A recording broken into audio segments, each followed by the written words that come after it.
ini kita diminta oleh firman Tuhan untuk percaya, tapi terlebih dahulu sebelum sampai kepada situ, kita perlu sungguh-sungguh mengenal Tuhan kita. Kita perlu sungguh-sungguh tahu siapa Dia, perlu sungguh-sungguh mengenal kasih Bapa terhadap anak-anaknya. Dan di pagi hari ini saya akan uraikan 3 contoh supaya kita boleh kembali lagi diingatkan apa sih kasih Bapa kepada kita. Yang pertama saya akan mulai dengan satu hal yang simple, pertanyaan yang simple. Rekan-rekan, Tuhan kita maha kuasa enggak? Coba jawab yang keras. Tuhan kita maha kuasa enggak? Maha kuasa kan? Kalau Dia maha kuasa, Dia mampu enggak ciptakan segala hal? Mampu ya? Termasuk Dia mampu menciptakan Adam dan Hawa yang baru ketika Adam dan Hawa pada waktu itu berdosa. Bisa enggak sih? Ketika sudah jatuh dalam dosa, lalu Dia bilang, 2 orang ini nakal ya, kurang ajar ya, udah diganti aja dengan Adam dan Hawa yang baru. Bisa enggak? Bisa. Sebagaimana Dia mampu menciptakan Adam dan Hawa, begitupun Dia mampu menciptakan kembali Adam dan Hawa yang baru ketika sudah jatuh di dalam dosa. Tapi pertanyaannya yang boleh kita sama-sama hari ini renungkan, tapi kenapa Dia tetap memilih untuk melanjutkan kehidupan manusia yang sudah jatuh dalam dosa? Kenapa Dia nggak ganti? Dia tahu nggak kita berdosa? Dia tahu nggak Andrian ini berdosa, nakal, jahat? Tahu, tapi kenapa Dia nggak ganti? Kenapa Dia nggak ciptakan Andrian yang baru? Begitupun kita hari ini yang datang. Dia tahu nggak? Kadangkala kita gagal, kadangkala kita banyak dosa, kadangkala mau pelayanan pun kita bergumul dengan dosa, kita bergumul dengan kecanduan, kita bergumul dengan banyak hal. Termasuk kita bergumul dengan sakit hati, luka batin. Dia tahu, bahkan Dia sangat tahu Adam dan Hawa melukai hati Dia. Tapi kenapa Dia tetap membiarkan Adam dan Hawa yang sudah jatuh dalam dosa untuk melanjutkan kehidupan Dia, kehidupan mereka? Satu, karena Dia Bapa yang kasihnya itu merangkul di dalam titik paling rendah dan paling memalukan di hidup kita. Jadi ketika Tuhan datang, kalau kita baca di itu ya, di Kejadian ya, 2 orang ini malu kan? Malu, bersembunyi karena sadar salah, takut. Tapi di tengah-tengah rasa malu, di tengah-tengah titik paling rendah yang mungkin mereka pikir, udahlah Tuhan habisin gue. Tapi ternyata Tuhan datang, Tuhan kasih pengampunan. Tuhan kasih pakaian dari kulit binatang yang pertama-tama mereka balut dengan apa? Daun kan? Tapi Tuhan kasih yang terbaik. Dan Tuhan kasih janji bahwa nanti akan ada keturunan yang merumukan, yang akan menjadi penebus. Itu karena Dia Bapa yang mengasihi kita, bukan cuman kita baik. Tapi waktu kita berada di titik paling memalukan, kadang-kala kita malu lihat diri kita, yang mungkin kadang-kala kita juga malu mengungkapkan dosa ini kepada orang lain karena dosa ini memalukan. Tapi ingat loh, Tuhan itu ada buat kita. Amin.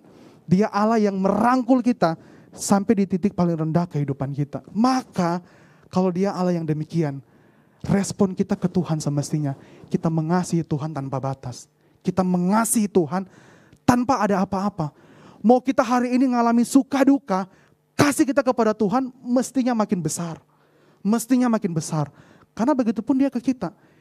Malu, rendah, tapi Dia tetap sayang sama kita. Dia tetap melanjutkan kehidupan kita. Itu yang pertama. Yang kedua kalau kita lihat di nats kita hari ini, bisa next, kita lihat di 1 Yohanes 3 ayat 16a bilang begini. Demikianlah kita ketahui kasih Kristus, yaitu bahwa Ia telah menyerahkan nyawanya untuk kita. Dia menyerahkan nyawanya untuk kita. Poin ini sebenarnya mengajarkan kita sekali lagi bahwa Dia Bapa yang tidak rela kalau kita itu dihancurkan oleh sesuatu yang sia-sia. Sehingga Dia perlu datang, Dia menebus, Dia memerdekakan kita dari kutuk dosa, supaya kita dibebaskan dari hal yang sia-sia. Teman-teman, gak mudah kan lawan dosa? Berapa banyak sih dari kita yang kecanduan 1-2 kali itu susah untuk lepas? Ya gak sih? Kecanduan pornografi, kecanduan masturbasi, kecanduan banyak sekali dosa, kecanduan mungkin gosip, kecanduan gak jujur, kecanduan banyak hal di tempat kerja atau mungkin di pengalaman kuliah nyontek yang kadang-kala, Tuhan aku mau keluar, tapi kenapa gak bisa?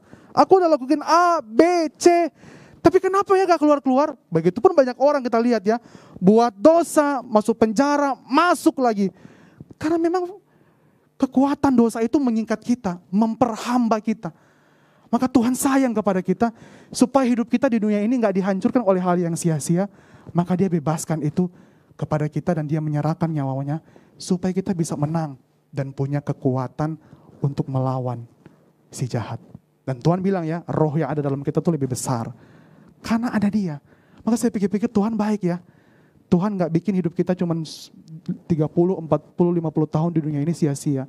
Tapi dia hadir supaya kita mampu melihat kepada kebenaran. Teman-teman, satu contoh ya. Orang sekalipun pinter, tapi kalau dia gak punya kasih dan Tuhan itu gak memperlihatkan kebenaran, maka sekalipun pinter, berkembang, tetap aja jahat. Di zaman dulu kita tahu ya, Jerman itu negara yang berkembang. Tapi kenapa ada Nazi? Ada Hitler yang jahat sekali setengah mati. Iya kan? Cuman peradaban berkembang, otak maju, pengetahuan pinter, tapi kalau gak ada Tuhan yang mengisi di hati ini, maka kita akan jadi orang yang jahat setengah mati. Sekalipun seolah-olah baik ya. Sekalipun seolah-olah baik. Dan ini yang kita bisa akan lihat nanti ke depan ya. Kalau kita anak-anak muda hari ini, mungkin beberapa di antara kita udah punya hak untuk memilih. Nanti kita akan lihat di politik ya. Orang tuh bisa, kok jadi begini ya dia ya? Kira-kira begitu ya. Bahkan kadang-kala saya suka bilang, kok anak Tuhan juga di politik begini ya? Kira-kira begitu ya. Satu, karena betul-betul kehadiran Tuhan tuh gak nyata dalam hidup dia. Maka Tuhan perlu hadir supaya Tuhan membukakan kepada kita bahwa ini loh hidup dan kamu harus mengasihi dan hidup kamu jadi berkat dan mengalahkan dunia. Maka dia Bapa yang mau datang dan dia Bapa yang mau bilang, aku tuh yang terbaik. Aku Allah yang lebih baik daripada semua berhala yang hari ini kita ikatkan kepada sana. Aku tuh lebih baik daripada semua pencapaian yang kamu bisa capai. Karena pada akhirnya semua itu juga kita tinggali dan kita bertemu dengan Tuhan. Maka Tuhan datang, dia serahkan nyawa dia. Supaya kenapa? Supaya dia ajak kita untuk berpikir, mana yang terbaik sih? Dan mana yang paling baik yang akan menuntun hidup kamu? Sampai pada nantinya, ya cuman Tuhan. Maka saya pikir dalam menjalani kehidupan kita, biarlah Tuhan tuh selalu jadi pusat hidup kita. Dan yang terakhir, kalau kita lihat di 1 Yohanes 3 ayat 1a, dibilang begini, lihatlah betapa besarnya kasih yang dikaruniakan Bapa kepada kita, sehingga kita disebut anak-anak Allah. Kita yang berdosa, tapi kita statusnya itu diangkat menjadi anak-anak Allah. Bayangin coba ya kalau kita hari ini mungkin punya bisnis, punya usaha, kalau kita nanti kerja ke depan, kita kalau ketemu orang yang kita tahu kita punya asisten atau kita punya bawahan kita udah gak becus kerja, pembohong dan gak bertanggung jawab, kalau mereka datang ke kita terima lagi gak? Enggak ya. Mereka mau ngomong apapun kita udah gak dengar, omong kosong lah. Kita gak terima. Begitupun kita ke Tuhan sebenarnya. Kita mau ngomong apa, mau doa pengakuan dosa, Tuhan tahu besok buat lagi. Gak ada perubahan. Tapi Tuhan angkat kita punya status menjadi anak-anak Tuhan.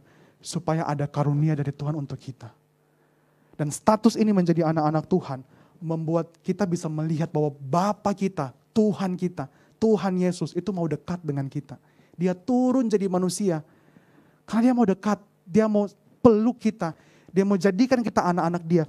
Supaya dia mengerti anak-anak gue ini di dunia ngalamin apa sih. Dan itu juga yang Tuhan alamin. Diludah, dihina, bahkan mati buat kita. Supaya kenapa? Supaya dia tahu kalau kita hari ini bergumul. Kita hari ini penuh banyak hal, bergumul dengan orang tua, bergumul dengan banyak hal, Tuhan tuh mau hadir dalam hidup kita. Dan implikasinya adalah kita mau sungguh-sungguh menjadi anak-anak Tuhan juga yang selalu hadir bagi Tuhan. Di dalam aspek hidup kita. Bukan cuma di gereja, tapi kita boleh hadir di dalam marketplace, di masyarakat, menjadi berkat, memuridkan banyak orang. Sebagaimana apa yang Tuhan mau, jadikan murid. Supaya sama-sama kita hidup bagi Tuhan. Amin. Dan ini 3 hal yang hari ini boleh kita ingat. Saya akan tutup.